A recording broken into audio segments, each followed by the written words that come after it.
오늘 말씀은 스바랴 2장 4절에서 15절까지 말씀인데요. 4절에서 10절까지만 읽도록 하겠습니다. 가사는 버림을 당하며 아스글론은 폐허가 되며 아스돗은 대낮에 쫓겨나며 에그론은 뽑히리라. 해변 주변 그렛 족속에게 화 있을진저 블레셋 사람의 땅 가나안아 여호와의 말씀이 너희를 치나니 내가 너를 멸하여 주민이 없게 하리라. 해변은 풀밭이 되어 목자의 운막과 양떼의 우리가 거기에 있을 것이며 그 지경은 유다 족속의 남은 자에게로 돌아갈지라. 그들이 거기에서 양떼를 먹이고 저녁에는 아스글론 집들에 누우리니 이는 그들의 하나님 여호와가 그들을 보살피사 그들이 사로잡힘을 돌이킬 것임이라. 내가 모압의 비방과 암몬 자손이 조롱하는 말을 들었나니 그들이 내 백성을 비방하고 자기들의 경계에 대하여 교만하였느니라. 그러므로 만군의 여호와 이스라엘의 하나님이 말하노라. 내가 나의 삶을 두고 맹세하노니 장차 모압은 소돔 같으며 암몬 자손은 고모라 같을 것이라. 찔레가 나며 소금 구덩이가 되어 영원히 황폐하리니 내 백성의 남은 자들이 그들을 노략하며 나의 남은 백성이 그것을 기업으로 얻을 것이라. 그들이 이런 일을 당할 것은 그들이 만군의 여호와의 백성을 회방하고 교만하여 졌음이라.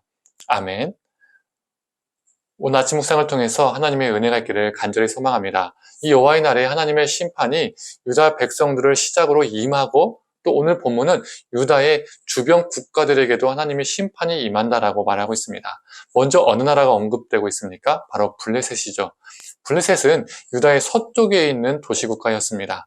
유다와 오랫동안 숙적이었죠. 이 블레셋은 이스라엘을 경제적으로 착취한 적도 있고 종교적으로 타락하게도 만들었었습니다.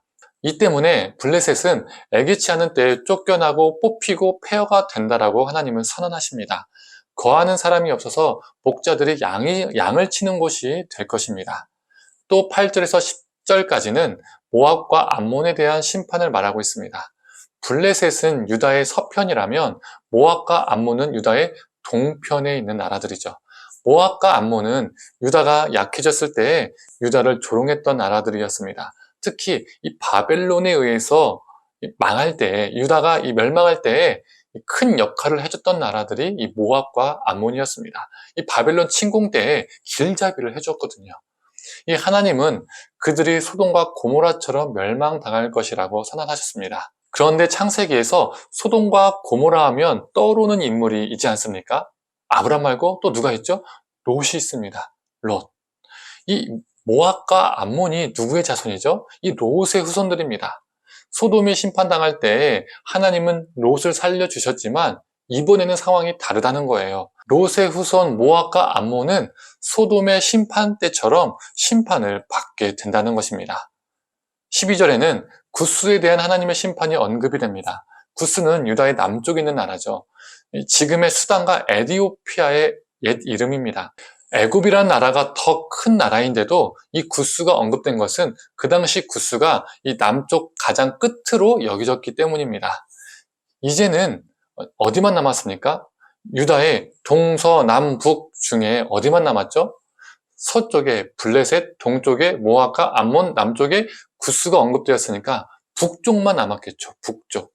13절에서 15절은 유다의 북쪽에 위치한 아수르 심판에 대해서 언급하고 있습니다. 하나님은 아수르와 이 아수르의 수도 니느웨가 황폐하여 사막과 같이 될 것이라고 말합니다. 뿐만 아니라 짐승들이 사는 곳이 된다라고 말씀하시죠. 지나가는 자들이 폐허가 된 니느웨를 보고 조롱하게 된다라고 말씀하십니다. 그 당시 아수르는 고대 근동에서 가장 강대국, 최강자였기 때문에 아수르가 멸망할 것이라고 생각했던 사람들은 아무도 없었습니다. 아무도 저 아수르는, 저 니느웨는 못 이겨, 못 무너뜨려, 못 멸망시켜 라고 생각했던 것이죠. 그런데 하나님이 그러한 아수르를 향해서 멸망시키겠다라고 선언하셨습니다. 그 강한 아수르보다 우리 하나님이 더 강하시다는 것이죠. 그리고 그들이 멸망한 이유가 무엇일까요? 15절 이 중간 부분을 한번 읽어보겠습니다. 오직 나만 있고 나 외에는 다른 이가 없다. 아수르는 스스로를 오직 나만 있고 다른 존재들은 없다. 자신들의 나라가 너무 막강하니까 강대국이니까 자신 스스로를 신으로 여겼던 것이죠. 그러나 결국에는 아수르도 멸망합니다. 여호와의 날이 유다에 임하고 그리고 여호와의 날이 유다의 동서남북에 임한다는 것입니다. 이것이 무엇을 말해주는 것일까요? 하나님의 심판, 여호와의 날은 아무도 피할 수 없다는 것이죠. 우리 모두 다 하나님의 심판대 앞에 선다는 겁니다. 예외는 없습니다. 소위 하나님의 백성이라고 하는 유다 백성들도 제외는 아니라는 것입니다. 매번 성전에 예배드리는 그들도 예외는 아니라는 것이죠. 우리도 마찬가지입니다. 나 그리스도인이야, 나 교회 다녀 말한다고 해서 무사 통과되는 게 아니에요.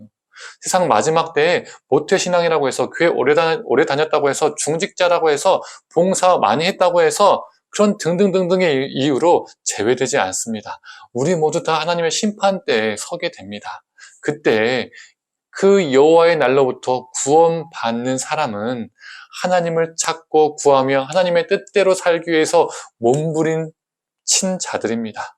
하나님의 말씀대로 살기 위해서 애쓰고 고생한 사람들, 하나님의 말씀 앞에 겸손하게 살아가는 사람들입니다.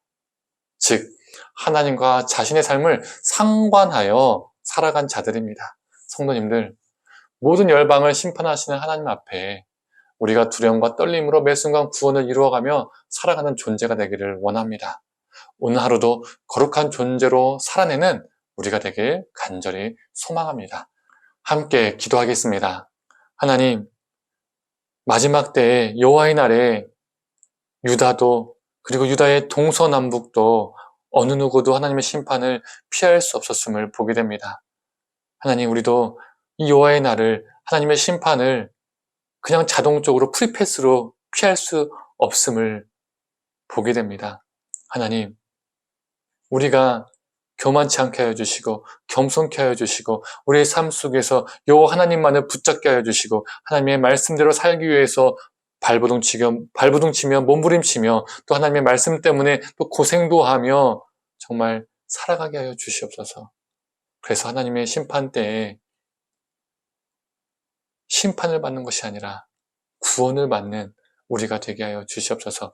오늘 하루도 그 구원을 두려움과 떨림으로 이루어 가게 하여 주시옵소서.